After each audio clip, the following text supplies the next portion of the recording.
Bell rolls is the reporter thrown into the secretive world of the Forex Super Model, where nothing is as it seems. Beware the techno monk, and steer clear of Professor Code and his two assistants. Give the senior trader a wide berth, and don't expect any sense from the risk manager.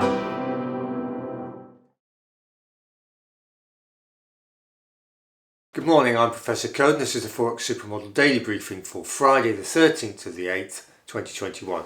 Time is just gone 0445, quarter to 5 in the morning GMT. Asian session coming to a close, European session firing up, our lunchtime North American session. Right, yesterday then, the Thursday the 12th, we had a negative unopposed driver in the pound at minus 173. No backdoor flows, the opposing positive flows mainly going into the yen at plus 91, into the dollar at plus 65, and the euro was the positive rock at plus 17, activity plus or minus 173. Intra-week then, this is the most relevant because it's from Monday the 9th, open to about 15 minutes ago. We've got a negative opposed driver in the pound this time, minus 135. Front and back door flows mainly going into the dollar at plus 92, into the yen at plus 63, and the euro is a negative rock at minus 20, activity plus or minus 155. Right, so yesterday, as we thought, the dollar was going to drive, and it was the negative unopposed driver, and the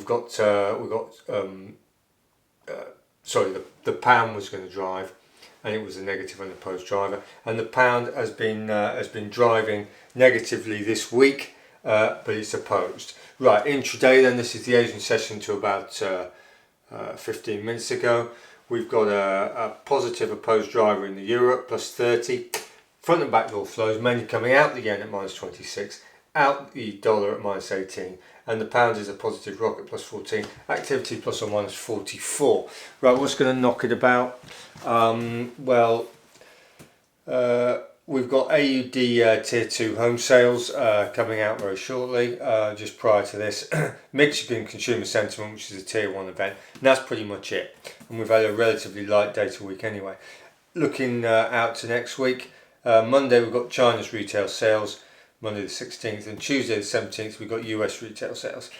And we've got a bit of general background. AUD is increasing its controls over the virus, so things aren't going too well in Australia on that basis. Right, so let's have a look at the flows and the asset classes, and then try and make some assessment of what we think is going to happen during the day as we wind up the week. Right, so let's have a look then. So euro. The euro is strong, except against the AUD. The yen is weak, except against the dollar. The pound is weak, except against the dollar, the yen and the Swiss. The Swiss is weak, except against the yen and the dollar. CAD is strong, except against the euro, AUD, NZD. The AUD is strong across the board. The NZD is strong, except against the euro and the AUD, and the dollar is weak across the board. Right, so what have we got then? We've got dollar weakness in the Asian session, and AUD strength, and take your pick in the middle. Right, so let's have a look at the asset classes and then do the final analysis. Right, so as usual, we'll start with the US dollar index and move on from there. Right, so US dollar index basically looks like this. It broke upwards, it came back, it double topped, and it's sub the high at the moment. So high but coming off is the dollar. Gold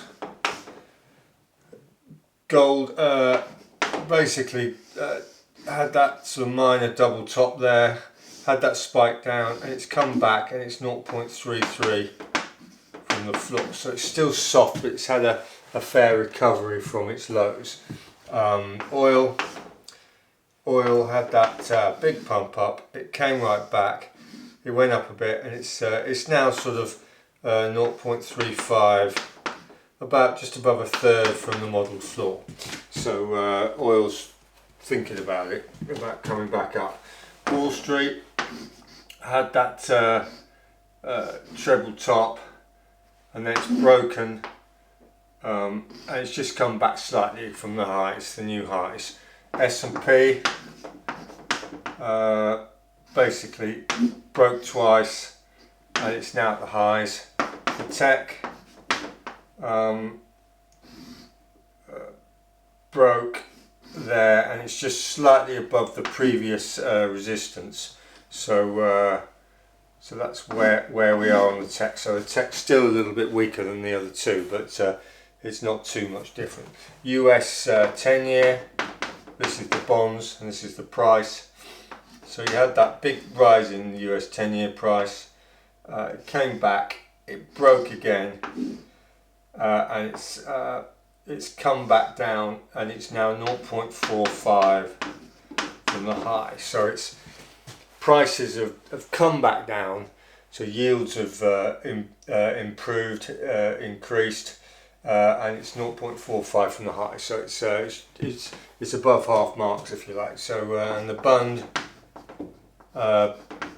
which is the European equivalent, basically had that big ramp up in price, falling yields, and it's come back slightly. It's 0.18 from the high. So yields are